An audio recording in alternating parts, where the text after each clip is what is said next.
ಹರಿ ಓಂ. ಪಠ್ಯ ಎಷ್ಟೊಂದು ಮುಗಿಲು. ಲೇಖಕರು ಎಚ್.ಎಸ್. ವೆಂಕಟೇಶ್ ಮೂರ್ತಿ. ಎಷ್ಟೊಂದು ಮುಗಿಲು ಕಥೆಯ ಹಿನ್ನೆಲೆ ಏನು ಅಂತ ತಿಳ್ಕೊಳ್ಬೇಕಾದ್ರೆ ಮೊದಲು ಅದಕ್ಕೆ ಸಂಬಂಧಪಟ್ಟಂಥ ಒಂದು ಕಥೆಯನ್ನು ಹೇಳ್ತೀನಿ ಕೇಳಿ. ಈ ಪದ್ಯದಲ್ಲಿ ಮುಗಿಲುಗಳು ಅಂದರೆ ಏನಪ್ಪ ಅಂದರೆ ಕ್ಲೌಡ್ ಮೂಮೆಂಟ್ಸ್, ಮೋಡದ ಚಲನೆಗಳು ಬಗ್ಗೆ ಪದ್ಯ ಇದೆ. ಮುಗಿಲುಗಳು ಅಂದಾಗ ನೆನಪಾಗೋದೇ ಕಾಳಿದಾಸನ ಕಾಲ. ಅಂದರೆ ಕಾಳಿದಾಸ ಇವರು ಮೇಘದೂತ ಅನ್ನೋ ಒಂದು ಕಾವ್ಯವನ್ನು ಬರೆದಿರ್ತಾರೆ. ಈ ಪದ್ಯ ಬಂದು ಸಂಸ್ಕೃತದಲ್ಲಿ ಇದೆ. ಇದನ್ನು ಕನ್ನಡಕ್ಕೆ ಅನುವಾದ ಮಾಡಿದವರು ಬೇಂದ್ರೆ ಅವರು. ಆ ಪದ್ಯದ ಹೆಸರು ಕೂಡ ಮೇಘದೂತ. ಇದರ ಪ್ರೇರಣೆಯಿಂದಲೇ ಎಷ್ಟೊಂದು ಮುಗಿಲು ಅನ್ನುವ ಒಂದು ಪದ್ಯ ನಾವಿಲ್ಲಿ ಕಾಣ್ಬೋದು. ಈ ಪದ್ಯವನ್ನು ಶುರು ಮಾಡೋದಕ್ಕಿಂತ ಮೊದಲು ಈ ಕಥೆಯನ್ನು ಕೇಳೋಣ. ಅಲಕಾವತಿ ಅನ್ನೋ ಒಂದು ಊರು. ಆ ಊರಿನಲ್ಲಿ ರಾಜ ಕುಬೇರ ಇದ್ದ. ಅವನ ಅರಮನೆಯಲ್ಲಿ ಯಕ್ಷನೂ ಇರ್ತಾನೆ. ಹೀಗೆ ಕುಬೇರ ಒಂದು ಕೆಲಸವನ್ನು ಕೊಟ್ಟಿರ್ತಾನೆ. ಆ ಕೆಲಸವನ್ನು ಸರಿಯಾಗಿ ಮಾಡದೆ ತನ್ನ ಹೆಂಡತಿಯ ಮೋಹದಲ್ಲಿ ಸಿಲ್ಕೊಳ್ತಾನೆ. ಅಂದರೆ ಯಕ್ಷ ತನ್ನ ಹೆಂಡತಿಯನ್ನು ತುಂಬ ಪ್ರೀತಿ ಮಾಡ್ತಾ ಇರ್ತಾನೆ. ಒಂದು ಗಳಿಗೆನೂ ಅವಳನ್ನ ಬಿಟ್ಟು ಇರೋದಿಲ್ವೇನೋ ಅನ್ನುವ ರೀತಿ ಅವರಿಬ್ಬರ ಪ್ರೇಮ ಇರುತ್ತೆ. ಇದರಿಂದ ಕೋಪಗೊಂಡಂಥ ಕುಬೇರ ಅವನಿಗೊಂದು ಶಾಪವನ್ನು ಕೊಡ್ತಾನೆ. ನೀನು ಈ ಅರಮನೆಯಿಂದ ಮತ್ತು ಈ ರಾಜ್ಯದಿಂದ 1 ವರ್ಷ ದೂರ ಇರಬೇಕು ಅಂತ ಹೇಳ್ತಾನೆ. ಆಗ ಯಕ್ಷ ಬೇರೆ ದಾರಿ ಇಲ್ಲದೆ ರಾಮಗಿರಿ ದುರ್ಗ ಅನ್ನೋ ಒಂದು ಊರಿಗೆ ಹೋಗಿ ಜೀವನ ಮಾಡ್ತಾ ಇರ್ತಾನೆ. ಒಂದಿನ ತನ್ನ ಹೆಂಡತಿಯನ್ನು ತುಂಬ ನೆನಪು ಮಾಡ್ಕೊಳ್ತಾ ಇರ್ತಾನೆ. ಅದೇ ಫೀಲಿಂಗಲ್ಲಿ ಆಕಾಶವನ್ನು ನೋಡ್ತಾ ಕುಂತಿರ್ತಾನೆ. ಅಲ್ಲಿ ಮೋಡಗಳು ಚಲಿಸುವ ಹಾಗೆ ಕಾಣಿಸುತ್ತೆ. ಅಂದರೆ ಕ್ಲೌಡ್ ಮೂಮೆಂಟ್ಸನ್ನು ಅಬ್ಸರ್ವ್ ಮಾಡ್ತಾ ಇರ್ತಾನೆ. ಆಗ ಅವನ ಮನಸ್ಸಿಗೆ ಅನಿಸುತ್ತೆ, ತನ್ನ ವಿರಹ ವೇದನೆಯನ್ನು ಆ ಮೋಡಕ್ಕೆ ಹೇಳ್ಕೊಳ್ಬೇಕು. ಮತ್ತು ಆ ಮೋಡವನ್ನು ಸಹ ಕೇಳ್ಕೊಳ್ತಾನೆ.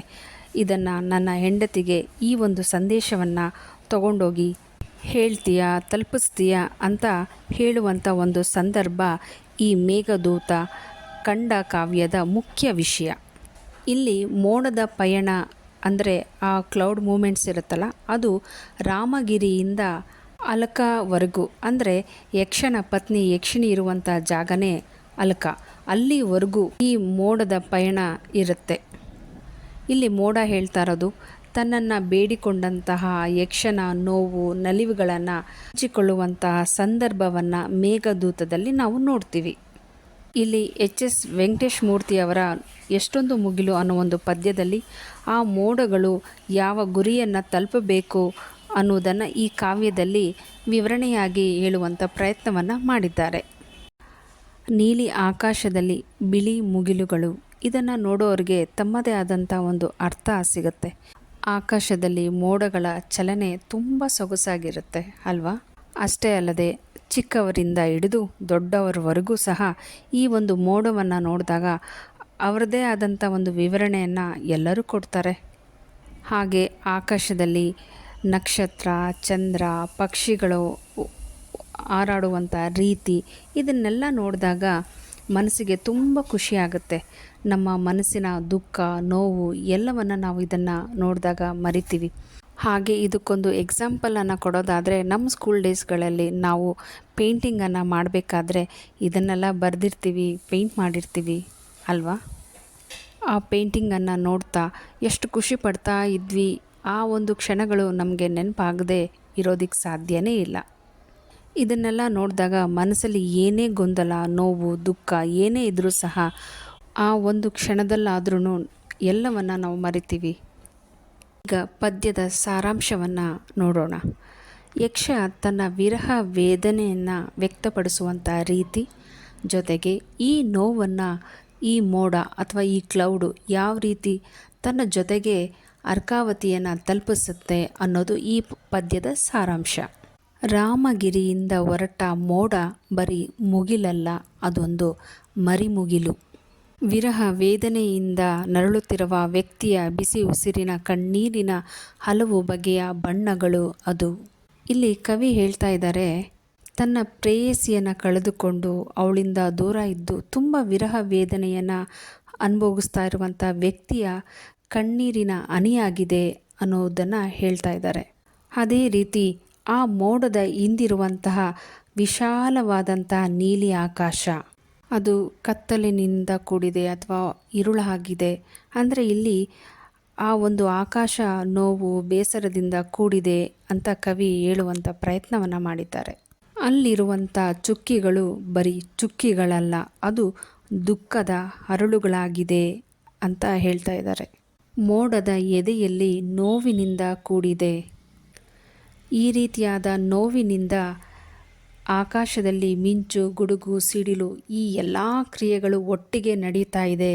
ಅಂದರೆ ಯಕ್ಷನ ಮನಸ್ಸಿನಲ್ಲಿ ಈ ರೀತಿಯಾದಂಥ ನೋವಿನ ಕ್ರಿಯೆಗಳು ನಡೀತಾ ಇದೆ ಅಂತ ಕವಿಗಳು ಬಹಳ ಸುಂದರವಾಗಿ ವಿವರಣೆಯನ್ನು ಕೊಡ್ತಾ ಇದ್ದಾರೆ. ಈ ಮಿಂಚಿನಿಂದ ಅವನ ಕರುಳು ಕಿವುಚುವಂತೆ ಆಗ್ತಾ ಇದೆ ಅನ್ನೋದನ್ನು ಹೇಳ್ತಿದ್ದಾರೆ. ಅಷ್ಟೇ ಅಲ್ಲದೆ ಆ ಮೋಡಗಳು ಕಣ್ಣೀರಿನ ಹನಿ ಇದೆಯಲ್ಲ, ಅದು ನೆಲದ ಮೇಲೆ ಸುರಿತಾ ಇದೆ. ಆ ಮೋಡದಿಂದ ಸುರಿಯುತ್ತಿರುವಂತಹ ಕಣ್ಣೀರಿನ ಹನಿ ಏನಿದೆ ಅದು ಕಾದ ನೆಲದ ಮೇಲೆ ಬೀಳ್ತಾ ಇದೆ. ಜೊತೆಗೆ ಜೋಡಿ ಹಕ್ಕಿಗೆ ನೆರಳು ಹಾಕ್ತಾ ಇದೆ. ಹಾಗೆ ಇಲ್ಲಿ ಮೋಡಕ್ಕೆ ಕವಿಗಳು ಹೇಳ್ತಾ ಇದ್ದಾರೆ ಏನಪ್ಪ ಅಂದರೆ, ಮುಗಿಲುಗಳೇ ದಯವಿಟ್ಟು ಕೇಳಿಸ್ಕೊಳ್ಳಿ, ನನ್ನ ಈ ನೋವಿದೆಯಲ್ಲ ಅದನ್ನು ನೀವು ಮರೆಯದೆ ನೀವು ಹೋಗಬೇಕಾದಂತಹ ದಾರಿಯನ್ನು ತಲುಪಿ, ನನಗೆ ಆಗ್ತಿರುವಂಥ ಈ ನೋವನ್ನು ನನ್ನ ಪ್ರೀತಿಯ ಯಕ್ಷಿಣಿಯಾದಂತಹ ನನ್ನ ಹೆಂಡತಿಗೆ ಅರ್ಕಾವತಿಯಲ್ಲಿದ್ದಾಳಲ್ಲ ಅವಳಿಗೋಗಿ ಮರೆಯದೆ ತಲುಪಿಸಿ ಅನ್ನುವಂಥ ಒಂದು ರಿಕ್ವೆಸ್ಟನ್ನು ಇಲ್ಲಿ ಮಾಡ್ಕೊಳ್ತಾ ಇರೋದನ್ನು ಬಹಳ ಸುಂದರವಾಗಿ ಕವಿ ಇಷ್ಟು ಹೊತ್ತು ಹೇಳಿದ್ದಾರೆ. ಈಗಾಗಲೇ ಈ ನೆಲದಲ್ಲಿ ನೋವಿನ ಸಾವಿರಾರು ಕಣ್ಣುಗಳು ಇವೆ.